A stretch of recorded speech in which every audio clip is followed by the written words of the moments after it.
அதிசயங்கள் செய்கிறவர் நம் அருகில் இருக்கிறார். அற்புதங்கள் செய்கிறவர் என்றும் நமக்குள் வசிக்கிறார். யோனா தீர்க்கதரிசன புஸ்தகம் 4ஆம் அதிகாரம் 6 வாசிங்க. யோனாவுடைய தலையின் மேல் நிழல் உண்டாயிருக்கவும் அவனை அவனுடைய மனமடிவுக்கு நீங்களாக்கவும் தேவனாய கர்த்தர் ஒரு ஆமணக்கு செடியை முளைக்க கட்டளையிட்டு. ஆண்டவர் ஆமணக்கு செடியை முளைக்க கட்டளையிட்டார். இப்போ சோர்ந்து உட்கார்ந்து இருக்கிறார். அங்கே ஒரு ஆமணக்கு செடியை முளைக்க கட்டளையிட்டு அது ஒரே ராத்திரியில் முளைத்தது. அதன் நிழலில் சந்தோஷமாயிருக்கிறார் யோனா. எதுக்கு அந்த நிழல் ஆண்டவர் ஏற்படுத்தினார் யோனாவுக்கு? நீண்ட காலம் அங்கே உட்கார்ந்து இளைப்பாறுவதற்கா? இல்லை, அந்த யோனாவுக்கு ஒரு பாடத்தை கற்றுக் கொடுக்க விரும்பினாருங்க. அந்த இடத்துல அந்த ஆமணக்கு செடி நிழலில் யோனாவுக்கு நிறைய பாடங்கள் கற்றுக் கொடுத்தார். அதில் ஒரு பாடம் என்னன்னு கேட்டீங்கன்னா, அவனது மனமடிவுக்கு நீங்களாக்கி. மனமடிந்து போயிருக்கிறாரங்க, சோர்ந்து போயிருக்கிறாரங்க.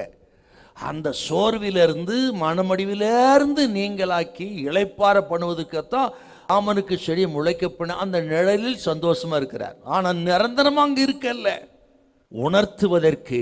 என்ன உணர்வு? தனது ஊழியக்காரன் மறுபடியும் பழைய சந்தோஷத்துக்கு திரும்ப வேண்டும். தனது ஊழியக்காரன் ஆண்டவருக்கும் அவனுக்கு இடையே இருந்த அந்த உறவுக்கு மறுபடியும் திரும்ப வேண்டும். அப்படி பழைய சந்தோஷத்துக்கு, ஆண்டவரோடு இருக்கிற உறவுக்கு திரும்பும்படியா ஏங்கின தேவன் இந்த ஒரு ஏற்பாடை பண்றாரு.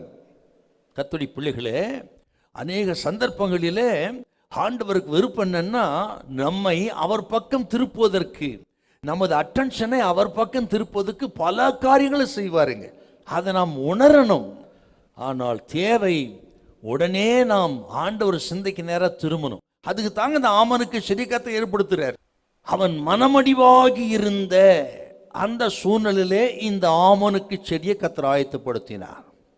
ஆண்டவருடைய இரக்கம் இவ்வளோ பெரிய ஒரு பொல்லாத சுபாவம் இவருக்குள்ள இருந்தாலும், தமது ஊழியக்காரன தமது மகனை எப்படி ஆற்றி தேற்றி பழைய நிலை கொண்டு வர நினைக்கிறார் பாருங்க. நம்ம அப்படித்தாங்க, பலகீனப்பட்டவர்களை மிதித்து விட மாட்டான்.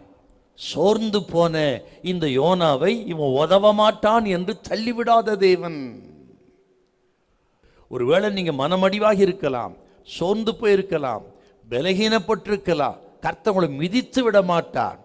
திராணிக்கு மீறி சோதிக்காதவர், சோதனைக்கு தப்பும்படியான போக்க உண்டு பண்ணுகிற நல்ல தெய்வங்க.